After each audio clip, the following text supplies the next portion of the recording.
The world was screaming, but inside room 40 of the old naval building in Washington, D.C., the only sound was the whisper of paper and the slow, methodical tick, tick, tick of a regulator clock on the wall. Outside, it was 1917, a year of mud, blood, and ceaseless thunder across the Atlantic.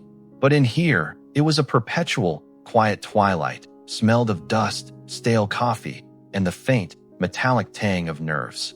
Professor Elias Thorne, a man of 47 who looked both older and curiously ageless, adjusted his wire-rimmed spectacles. His domain was not a trench, but a landscape of coded letters. His weapon was not a bayonet, but a profound, almost unsettling understanding of the German language, its logic, its poetry, its hidden rhythms. He'd left the hallowed, sleepy halls of Georgetown University for this cloistered, secret room, a decision that had baffled his academic colleagues. "You're going to war, Elias?" With a dictionary, they teased. He now knew his dictionary was more powerful than any rifle. The door opened with a soft creak, breaking the room's sacred silence. In walked Captain Henry Riggs, a man built like a bulldog, with a mustache so stiff it seemed to hold his face in a permanent scowl. He carried a leather folder as if it were a live shell. "Thorne," Riggs grunted, his voice like gravel. "No progress on the new naval ciphers. Berlin's changed the game again. It's all noise." He tossed the folder onto Thorne's already chaotic desk, sending a puff of paper lint into a sunbeam. Elias didn't look up from his current sheet, a matrix of seemingly random number groups. "It's never just noise, Captain. It's a symphony. We just haven't found the conductor's baton." Riggs sighed, a sound of pure frustration. "We need a breakthrough. The U-boats are strangling the Allies. Public sentiment is a swamp. President Wilson wants to keep us out of this mess, but the pressure, it's a cooker in here." He paused, then added, almost as an afterthought, "The British sent over a raw take. Said it's probably nothing. Their station at Pembroke got a burst of encrypted traffic from Berlin to their embassy in D.C. via a relay through Stockholm. Strange routing. They sent us the scraps as a courtesy." Elias finally lifted his head. His eyes, a pale, intelligent blue, focused on Riggs. "Scraps. Incomplete. Garbled. They couldn't break it. It's in their 0075 cipher, the diplomatic one. We've had pieces of that before." Riggs shrugged. "Probably just more diplomatic bellyaching about blockade runners." "May I see it?" Elias's voice was calm, but a familiar, quiet spark had ignited behind his eyes. It was the look he got when a complex line of Goethe suddenly revealed a double meaning. Riggs nodded toward the folder. "It's in there, with the rest of the day's disappointment." The captain left, the door clicking shut behind him, sealing Elias back into his world of silent static. He pushed aside his naval grids and opened the leather folder. The British intercept was a single sheet, marked with the proud crest of the Admiralty's Room 40, their own, more famous code-breaking unit. The message was a jumble of 5-digit number groups, a numeric soup. But at the top, in a crisp British hand, was a note. Portions recovered only. Origin, Foreign Office, Berlin. Destination, Ambassador von Bernstorff, Washington. Relay, Swedish Diplomatic Circuit. Date, January 16, 1917. Elias's finger traced the date. 3 days ago. Fresh. He reached for his personal code book. Not an official issue, but a thick, leather-bound journal filled with his own handwriting, a map of the German linguistic mind. He began the tedious process, applying known cipher keys to the number groups. Most yielded gibberish. His coffee grew cold. The clock ticked. The sunbeam moved across the floor, picking out motes of dust dancing in the stagnant air. Then his pencil stopped. A cluster of numbers, decrypted with an old variant of the 0075, resolved into a word. Not just any word. Zimmermann, the German foreign secretary. Elias's breath caught. A message from Zimmermann himself, sent on this clandestine route, not via the usual transatlantic cables. Why the secrecy? Why use the Swedish backdoor? He worked faster, his heart beginning a steady, heavy thump against his ribcage. Another fragment emerged. Mexico. Mexico. A cold finger trailed down his spine. Germany. Mexico. A secret telegram between them, bypassing normal channels, while U-boats sank neutral ships in the Atlantic. The fragments in his mind began to spin, seeking a terrible gravity. He strained at the next set of numbers. The cipher key didn't fit. He tried another, and another. Frustration built. It was like hearing a conversation through a thick wall, catching a familiar name, then only muffled sounds. Then, his eyes flicked to the Swedish relay note again. Swedish circuit. The Germans were using a neutral country's diplomatic wire, believing it secure. But the British had cut the German direct cables at the war's start. This was their only way, and the British had tapped it. A thought, audacious and clear, struck him. What if the British hadn't sent all the scraps? What if they had more pieces but were holding back, testing their American cousins? Or worse, what if they had the message but couldn't prove it was real? A forged telegram could be a powerful weapon to drag America into the war. Elias stood up, his chair scraping loudly in the quiet room. He wasn't a soldier. He was a professor. But in that moment, he felt the weight of the future settling on his slight, stooped shoulders. This wasn't about codes anymore. It was about truth. And he was perhaps the only man in Washington who could find it in the numeric silence. He had to get the rest of the message. He had to see the whole, terrible picture. He walked to the window, looking out at a city going about its peaceful winter day, utterly unaware. The first thread of the century's greatest diplomatic conspiracy was in his hand. And he, Elias Thorne, professor of Germanic languages, would have to unravel it all. Elias Thorne didn't storm into Captain Riggs's office. That wasn't his style.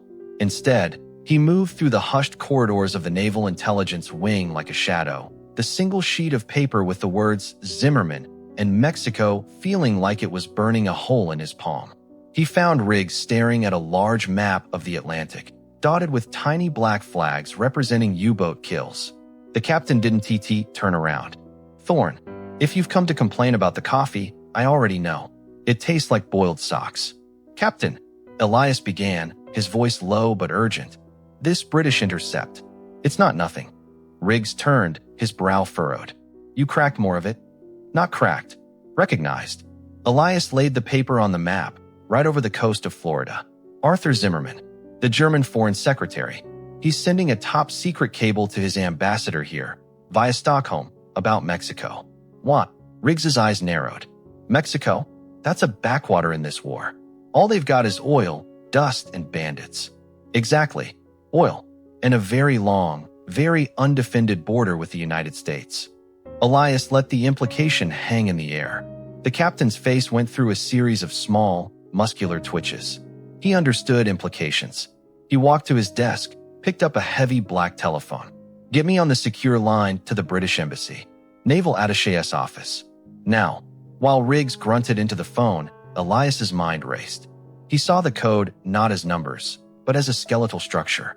The 0075 cipher was a two-part code, a code book that turned phrases into numbers, and a cipher key that scrambled those numbers further. They had partial code books, captured from careless German diplomats in the Middle East. But the cipher key changed. To break a fresh message completely, you needed both.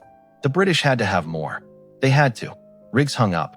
Captain Reginald Hall, head of British Naval Intelligence. They call him Blinker, nervous tick in his eye. He's a cunning old fox. He's agreed to a meeting. But Thorne, he didn't sound surprised. An hour later, Elias found himself in a motor car, bouncing towards the British Embassy. He was acutely aware of his frayed cuffs and academic stoop next to Riggs's crisp uniform. He felt like a librarian being taken to a duel. The embassy was a fortress of polished marble and whispered power. They were led to a small, windowless room that smelled of beeswax and pipe tobacco. Captain Hall was there, a slender man with a sharp, intelligent face and, indeed, a rapid, blinking twitch in his left eye. He looked more like a history don than a spy master. Captain Riggs, and you must be Professor Thorne, Hall said, his voice soft. We've heard about your work. Your paper on Schiller's use of metaphor was quite enlightening. Elias blinked. You've read it. Intelligence comes in many forms, Professor. Please sit. Riggs cut to the chase. The intercept from January 16th. You sent us fragments. We need the rest. Hall steepled his fingers. We provided what we could recover. The Swedish line, it's not the clearest. Static, you understand. Elias found his voice. It was quiet, but firm, the one he used to correct a clever but mistaken student. With respect, Captain Hall, You recovered the routing instructions perfectly. From Foreign Office, Berlin to Ambassador von Bernstorff, Washington, via Swedish Foreign Ministry. That is a clear, complete header. The garbling began with the message body itself. Selective garbling. Hall's blinking intensified for a second. Attell. The professor had scored a point. What are you suggesting, Professor? I'm suggesting, Elias said, leaning forward, that you have more of the message than you sent. But you cannot verify its authenticity. You need confirmation from a separate source before you can present a document of such explosive potential. You need someone who can look at the language, the syntax, the diplomatic voice, and say, yes, this is Zimmerman, not a forgery. The room was silent. Riggs looked at Elias with new eyes. Hall let out a slow breath, almost a sigh of relief. You are perceptive. We have a longer version, reconstructed from multiple partial takes. But Professor, if I show you this, you become part of this. There is no going back to just academia. This is not a literary critique. This is the real thing. Elias thought of his quiet office, his books, the distant war he studied through paper. Then he thought of the words Mexico and Zimmerman sitting together in a secret telegram. Show me, he said. Hall unlocked a drawer and placed a longer typescript on the table. It was a chaos of numbers, with deciphered German words sprinkled in like islands in a numeric sea. Elias pulled his journal close, his pen flying. He saw it now. Fragments of sentences. Unrestricted submarine warfare commences 1st February. We make Mexico a proposal of alliance. Undertake war together. Make peace together. Generous financial support. His blood ran cold. Then he saw the most fragmentary, tantalizing line of all, a cluster of numbers that, when he applied a codebook page from 1916, yielded 2 words that stopped his heart. Reconquer, garble, territory. The garbled word was a number group. He checked his lists. The number group corresponded to a page in an older German codebook they had captured, a page listing U.S. states. He cross-referenced. His hands were steady, but his heart was a drum. The missing word was Texas. Germany was promising Mexico, in writing, that if it went to war with the United States, it could reconquer Texas, Arizona, New Mexico. Elias looked up. The room felt airless. It's real, he whispered. The language, the phrasing, it's him. It's Zimmerman's policy. Bold, reckless, strategically desperate. This is the genuine article. Hall's blinking was furious. Can you prove it? Not to me. To your president. To the world. They will cry forgery. They will say we fabricated it to bring America into the war. Elias stared at the ghostly text. To prove it, he needed the whole message. Not fragments from a Swedish wire. He needed the original German text, as sent. And there was only one place on earth it existed in that form. I need to see the original, Elias said, his mind clicking into a terrifying, clear plan. Not your decryption. The original coded cable, as it was received right here in Washington. Riggs stared. How? The German embassy will have it destroyed or locked in von Bernstorff's personal safe. Not the German embassy, Elias said, a strange, academic light in his eyes. The telegraph company, Western Union, all international cables, by law, have a copy kept on file in their central archive. For billing purposes, he had danced with the ghost of the message in the code. Now, he had to find its physical body, and he had to steal it. The plan was insane. It was also the only one they had. Captain Riggs drove the motor car, his knuckles white on the wheel. Western Union's central archive, he muttered. A vault full of millions of messages. It's a haystack, Thorn, and we're looking for one, single, poison needle. Elias clutched his briefcase, the one containing his dictionaries, codebooks, and a forged authorization letter that Captain Hall's master forgers had whipped up in under an hour. It bore the impressive and completely fabricated seal of the Congressional Subcommittee on International Telegraphic Traffic. He felt like a fraud, a nervous, sweating fraud. The needle has a label, Captain, Elias said, more to reassure himself. January 16, 1917. Sent from the Swedish Foreign Ministry in Stockholm to the German Embassy, Washington, D.C. It will be on a specific routing slip. All we have to do is get in, find the right cabinet, and borrow it. Borrow. Right.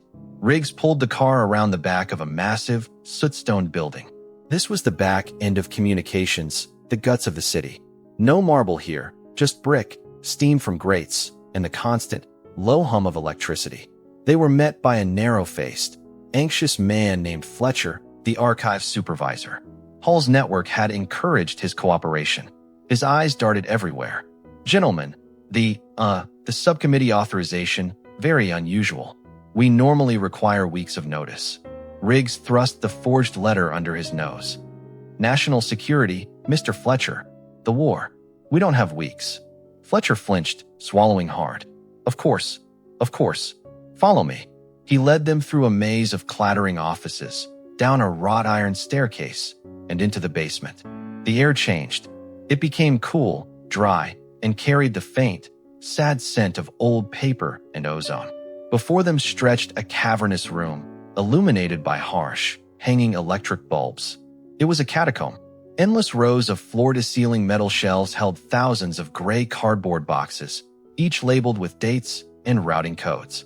This was the boneyard of every whispered secret, every birthday greeting, every business deal, every declaration of love that had ever passed through a wire in the eastern United States for the past 5 years. Elias's academic heart, which loved archives, simultaneously sang and quailed at the sheer scale. "January 1917, he said, his voice echoing slightly. Fletcher led them to a distant aisle. "This row, January 10th to January 31st.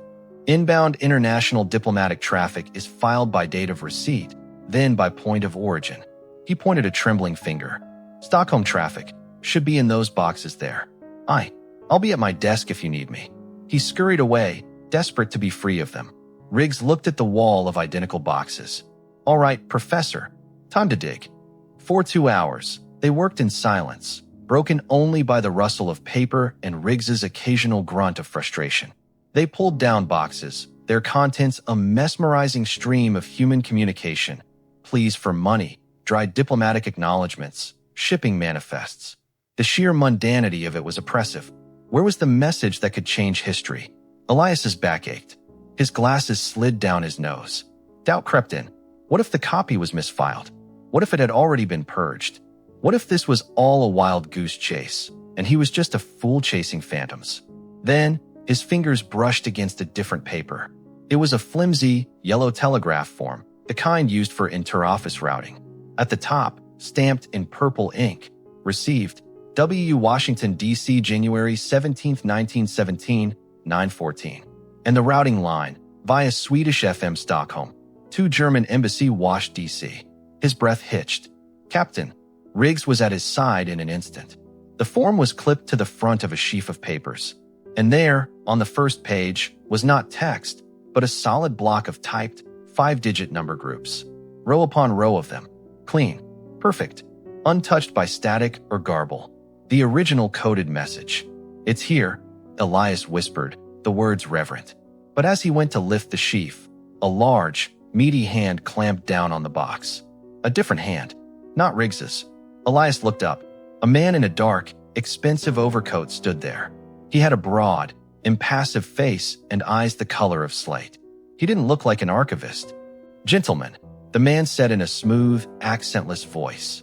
"I couldn't help but notice your interest in this particular file. I am with the State Department. Diplomatic security. Might I ask what the nature of your inquiry is?" Riggs stepped forward, his body squaring up.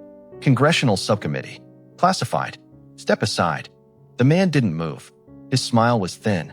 "I'm afraid I'll need to see more specific authorization than that. The diplomatic correspondence of a neutral power, relayed through the facilities of another sovereign nation. It's a very sensitive area. One could even call it a violation of diplomatic protocol." His eyes lingered on the coded message. He knew what it was. He had to. Elias's mind, trained for puzzles, raced. This wasn't State Department. The cut of the code, the timing, the specific knowledge of this box. This was a Ware agent. German intelligence. They were watching the archive. Of course they were. They knew the vulnerability of the commercial cable. A cold sweat broke out on Elias's back. They were so close, and they were about to lose it all. Riggs's hand drifted subtly towards his sidearm under his jacket. The atmosphere in the dusty aisle crackled with violent potential. "Think, Elias. Think." He looked at the agent's empty hands. He had no bag, no briefcase. He wasn't here to remove the document. He was here to guard it. or to see who came for it, which meant he probably hadn't yet had a chance to report its exact location. Elias did the only thing he could think of. He let go of the box, stumbled backwards as if intimidated, and with a clumsy sweep of his arm, knocked an entire shelf of boxes off the metal rack behind him. A waterfall of gray cardboard and paper cascaded down with a thunderous crash, burying the agent's legs and filling the aisle with a blizzard of paper. "Clumsy fool," Riggs bellowed, playing along instantly, grabbing Elias's arm. The agent cursed in German, confirming everything, as he fought to dig himself out of the paper avalanche. "Run," Elias hissed, but instead of running away, he dove into the chaos of paper. As the agent shoved a box off his shins, Elias's hand, seemingly fumbling, snatched at the sheaf of papers clipped to the Stockholm routing form. He didn't pull it. He ripped. A clean, sharp tear. In the confusion of falling paper and Riggs's continued shouting, he folded the single, priceless page of number groups and shoved it deep into his inner coat pocket. He left the rest of the sheaf, the copies of the copies, clipped to the form. "Get out of here, you idiot academic," Riggs roared, yanking Elias to his feet and shoving him down the aisle. They ran, leaving the agent half-buried and furious, already shouting for Fletcher. They burst out into the cold night air, gasping. Riggs shoved Elias into the motor car and peeled away, tires screeching. "Did you get it?" Riggs demanded, his eyes wild. Elias, his heart hammering against his ribs, reached into his pocket. He pulled out the single, crumpled page. In the passing glow of a street lamp, the endless rows of numbers seemed to pulse with a deadly secret. "I got the body," Elias panted, smoothing the page on his knee. "Now I have to make it talk." Back in the cloistered silence of room 40, the single stolen page lay on Elias's desk like a sacred, dangerous relic. The electric lamp cast a stark, white circle over the blocks of 5-digit groups: 17896, 123, 45, 20,000, 891, 56732, a numerical landscape waiting for its language to be born. Captain Riggs paced like a caged bear. That man in the archive was German intelligence. They'll be moving heaven and earth now. They'll know we have something. They know someone tried to get something, Elias corrected, his eyes never leaving the page. They saw me knock over boxes like a fool. They might think it was a bungled attempt. They don't know this separated from the rest. He tapped the page. "This is our only advantage. We have the clean, original transmission.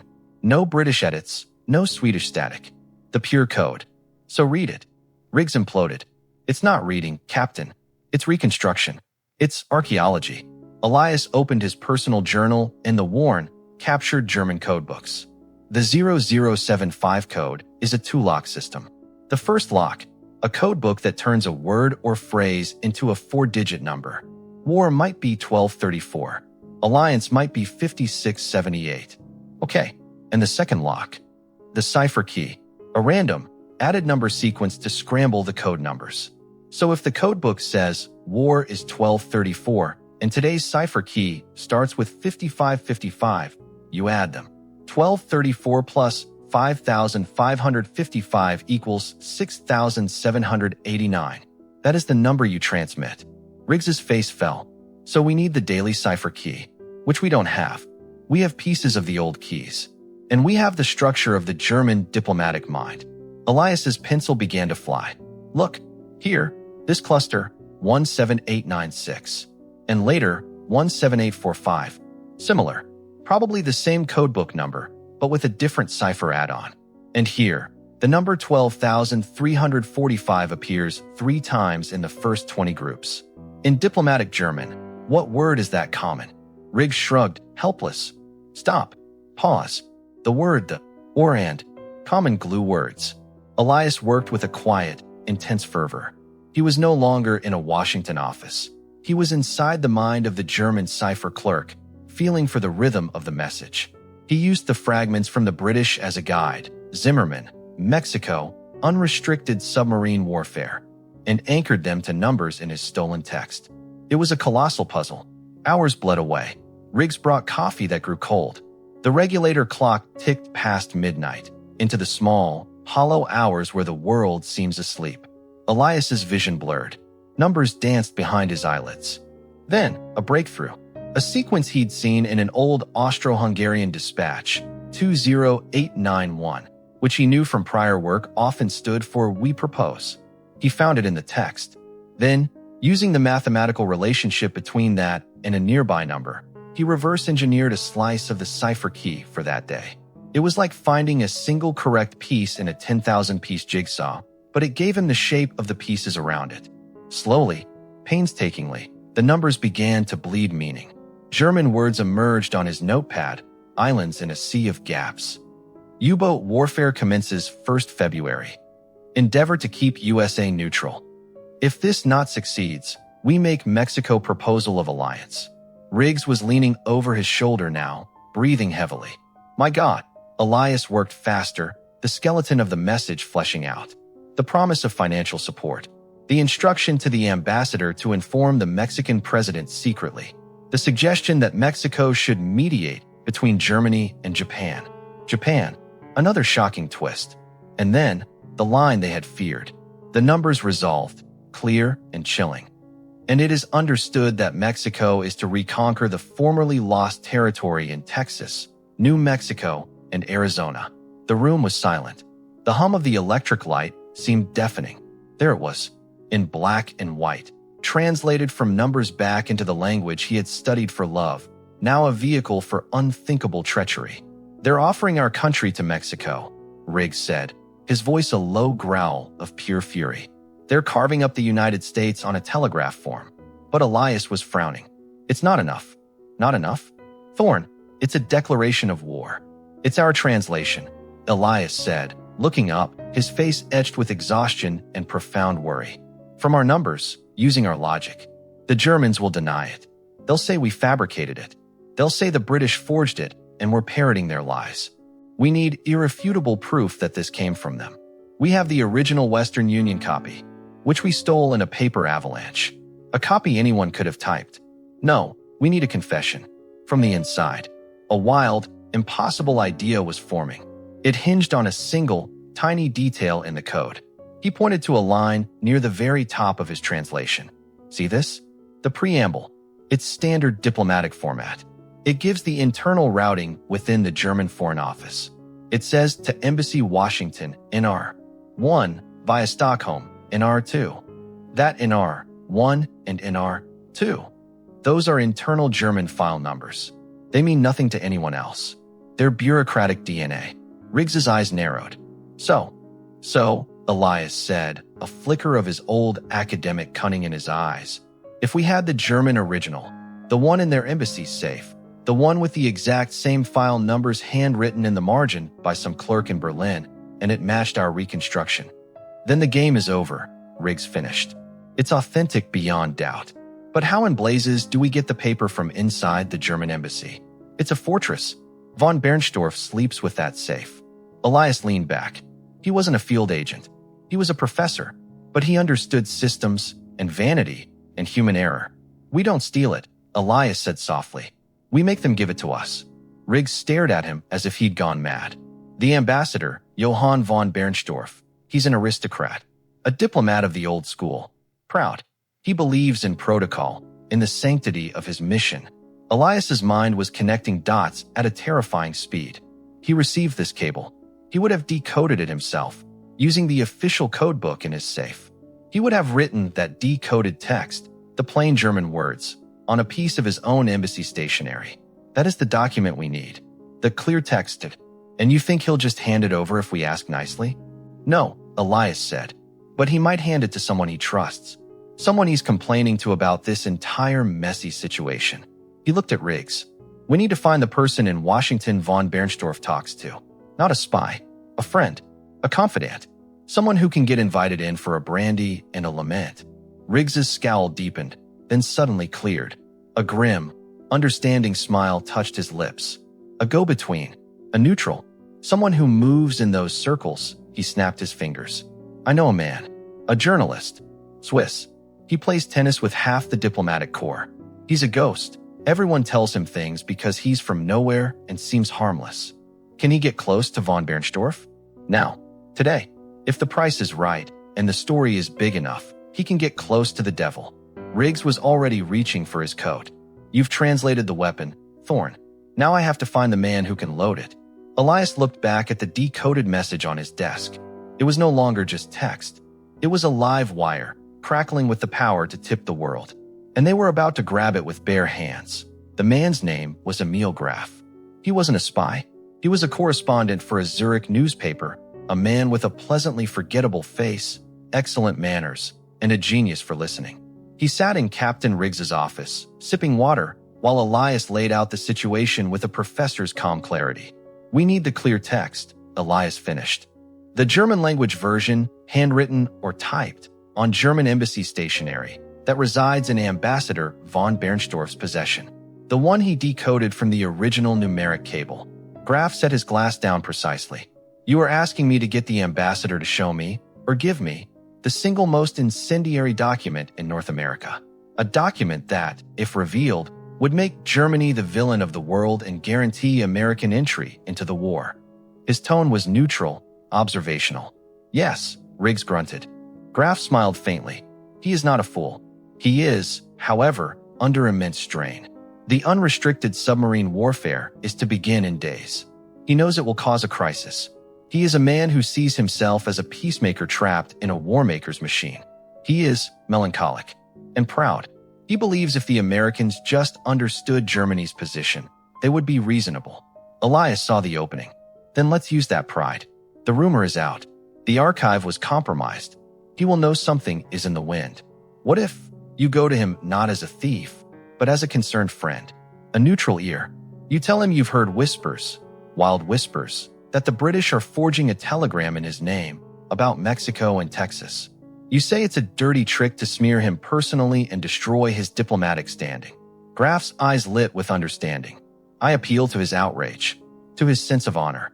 I suggest that for his own protection, he should have the true document ready to show to trusted parties to disprove the forgery. Exactly, Elias said, leaning forward. You don't ask for it. You sympathize. You get him to bring it out to show you how ridiculous the British lie is. You get him to prove his innocence by displaying the very thing that proves his guilt. It is a beautiful paradox, Graf murmured, admiring the trap. He will be proving the document's existence and authenticity to the very people who need it most. The vanity of being right will overwhelm the instinct for secrecy. He stood up. I will need something to make the rumor credible. Riggs handed him a sealed envelope. Photostats of the first 2 lines of our numeric intercept. The routing header. Enough to look real, not enough to give anything away. Tell him a source in Western Union slipped it to you. 2 hours later, Emil Graf was in the study of the German embassy on Massachusetts Avenue. The room was all dark wood, leather, and the smell of good cigar smoke. Ambassador Johann von Bernstorff was a tall, elegant man who now looked frayed at the edges, his aristocratic composure strained by sleepless nights. Emil, my friend, in these times, your neutral face is a comfort, von Bernstorff said, pouring 2 snifters of expensive brandy. These are dangerous days, Mr. Ambassador, Graf said, accepting the glass. He let a silence hang, then lowered his voice. I have come because I hear things, disturbing things, from sources in the telegraphic community. Von Bernstorff's hand stilled. Oh, there is talk of a document, a telegram purportedly from your foreign office. Something so inflammatory that the British are said to be fabricating it wholesale to discredit you and force America's hand. Graf shook his head with journalistic disdain. It is apparently about encouraging Mexico to make war. Even nonsense about returning their lost territories. It is transparently absurd, of course, a blatant forgery. The ambassador's face had gone very still. A complex dance of emotions played behind his eyes. Alarm, calculation, and then a flash of indignant pride. A forgery? In my name? About Mexico? He gave a short, bitter laugh. The depths they will sink to. Precisely, Graf said, swirling his brandy. But such a lie, if spread, could be damaging. Your reputation here, your efforts for peace, they could be shattered by this fiction. Von Bernstorff stood and walked to a large, ornate safe embedded in the wall. He worked the combination, his back to Graf. The Swiss journalist's heart beat a steady, quiet rhythm. This was the moment. The ambassador pulled out a folder. He returned to his desk, opened it, and slid a single sheet of heavy, cream-colored paper across the desk. At the top was the embossed eagle crest of the German Empire. This, von Bernstorff said, his finger tapping the paper, is the only genuine communication on that subject. A routine diplomatic dispatch. You see the date? The file notations? NR1 and NR2? This is the authentic item. Any other version is a lie crafted in London. Graf looked at the document. It was in German, handwritten in a neat, bureaucratic script. His eyes, trained to absorb information quickly, skimmed the lines. He saw the phrases, Unerhorter U-Boot Krieg, unrestricted U-boat warfare, Bündnis MIT Mexico, alliance with Mexico, and at the bottom, the chilling promise. Es Word Verstanden, das Mexico. Texas, New Mexico, Arizona, Zurückerobern Word. It is understood that Mexico will reconquer Texas, New Mexico, Arizona. It was all there. The clear text. The proof. He made his face show relief, then scorn. As I thought, the British version is a childish distortion. This is clearly a discussion of hemispheric diplomatic options. Theoretical. The numbers they are circulating. He pulled the photostat from his pocket. See, this nonsense header, it doesn't match the precision of your document at all. He laid the photostat next to the embassy sheet. The typed numbers on the photostat bore no relation to the handwritten German. It was a convincing mismatch. Von Bernstorff, satisfied, nodded. They are amateurs. Thank you for warning me, Emil. This confirms my suspicions. I will be prepared to denounce any such forgery publicly. You must, Graf said earnestly, finishing his brandy. You must have this document ready to show to any doubter. It is your shield. He stood to leave. Thank you for the trust, Mr. Ambassador, and the excellent brandy. As Graf walked out into the cool Washington afternoon, his calm facade never cracked. He strolled 2 blocks, turned a corner, and entered a waiting motorcar where Riggs and Elias sat, tense as coiled springs. Well, Riggs barked. Emil Graf leaned back, a small, serene smile on his face. The document exists. It is exactly as you reconstructed, Professor. Word for word. It is on embassy stationery. It has the file numbers NR1 and NR2 in the margin. He closed his eyes, recalling. The handwriting is a clerk's, but the signature block is for Zimmerman. The ambassador keeps it in his safe. He believes it is his shield. Elias let out a long, shuddering breath. The final piece. The corroboration. The puzzle was complete. But Riggs was already moving to the next problem. We have the proof. Now we have to use it. We have to get it to the president. But if we just walk in, the Germans will hear about it within the hour. Von Bernstorff will scream forgery, and his friends in Congress and the press will echo him. We need to present it in a way that cannot be denied, that explodes publicly before they can react. Elias thought of the quiet, principled President Wilson trying to keep his nation out of the slaughter. He would need irrefutable evidence, and he would need to see the stakes not as political, but as moral. We don't just give him the documents, Elias said, a final plan crystallizing. We give him the story, the whole story, from the first intercept to the brandy in the embassy. We show him the numeric original, my translation, and we tell him where the identical German clear text is. We let the State Department demand to see it from von Bernstorff himself. We trap him with his own pride. Riggs grinned, a fierce, wolfish thing. We make the ambassador hand over the noose and put it around his own neck. The race was no longer to decode the message. The race now was to deliver the truth to the one man who could act on it, before the wolves of denial and deception howled it down. The Zimmerman telegram was no longer a secret. It was a weapon, loaded, aimed, and ready to fire. And the finger on the trigger was a professor who just wanted the numbers to tell their true story. The next 72 hours were a blur of quiet, frantic action. Elias Thorne did not sleep. He prepared the dossier, a professor's masterpiece of evidence. It contained 3 key documents, each bound in a simple black folder. The body, the stolen Western Union copy, the pristine block of numbers. The voice, his own meticulous translation, showing the step-by-step cryptographic logic, with the damning promise to Mexico highlighted. The ghost, a separate sheet describing, in precise, dry detail, the existence and location of the German clear text in Ambassador von Bernstorff's safe, complete with the file numbers NR1 and NR2 and the description of the embassy stationery. It was a circle of proof. Each piece supported the other. You could not deny one without confronting the existence of the others. Captain Riggs, operating through shadowy channels, secured a secret, after-hours meeting with President Wilson's most trusted advisor, Colonel Edward House. The meeting took place not at the White House, but in the book-lined study of House's Georgetown home. House was a small, quiet man with eyes that missed nothing. He listened in utter silence as Riggs laid out the broad strokes, and then let Elias, the nervous academic, walk him through the evidence. Elias's voice started shaky but grew stronger as he explained the code, the Swedish relay, the archive theft, the journalistic ruse. When Elias finished, pointing to the description of the embassy document, the room was tomb quiet. Colonel House finally picked up the translation sheet. He read the lines about reconquering Texas, New Mexico, and Arizona. His face, usually an inscrutable mask, paled. "This is an act of war," House whispered. "Not just against ships, against the soil of the United States itself." "Sir," Elias said, finding a steel in his voice he didn't know he possessed. "The president must see this, and he must act before Berlin and von Bernstorff can construct a denial. The unrestricted submarine warfare begins in 2 days. This telegram is the other half of their plan. They intend to keep us busy on our own border if we protest the sinking of our ships." House stood. "Wait here." He was gone for an hour. When he returned, his expression was grimly resolved. "The president will see you. Now, bring everything." The ride to the White House was a silent, surreal dream. Elias, who had spent his life in libraries, was led through hushed corridors to the Oval Study.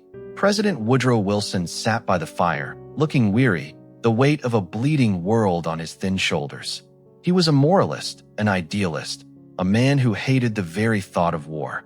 "Professor Thorne, Captain Riggs," Wilson said, his voice soft but penetrating. "Colonel House tells me you have uncovered something monstrous. Show me." This was it. Elias laid out the dossier.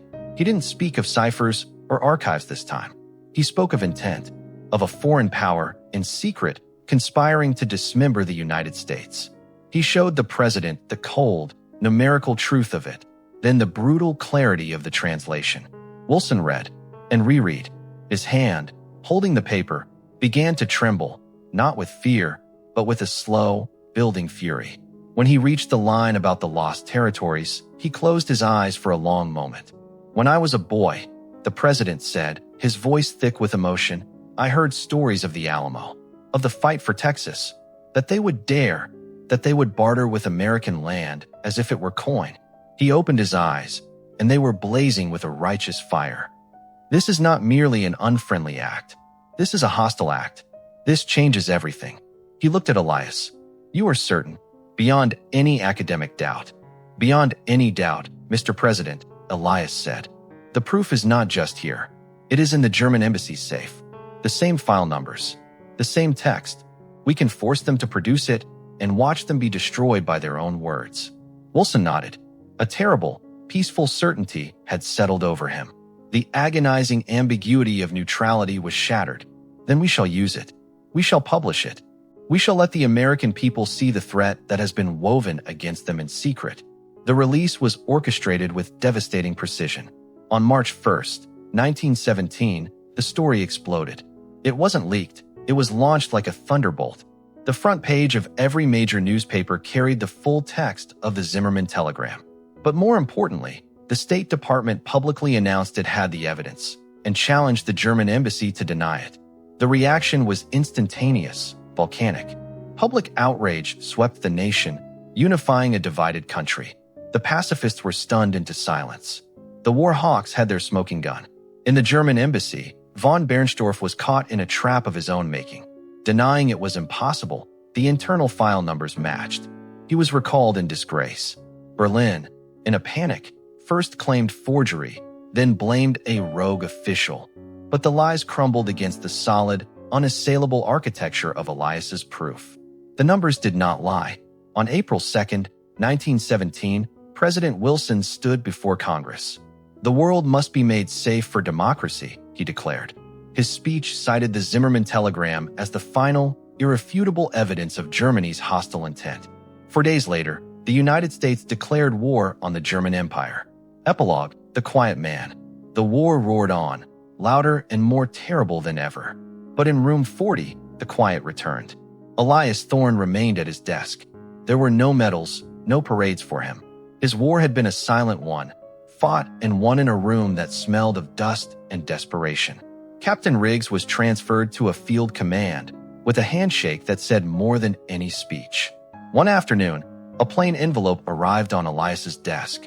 Inside was a single sheet of White House stationery. On it, in a familiar, elegant hand, was written, "To Professor Elias Thorne, who found the truth in the silence and gave a nation its voice. With the gratitude of a president and a people, WW." Elias framed the note and hung it beside the regulator clock. He went back to work, breaking new codes, listening to the whispers of the enemy in the static. The great, chaotic symphony of war continued, but he had learned its most important secret. Sometimes, the most powerful weapon is not a gun, but a word.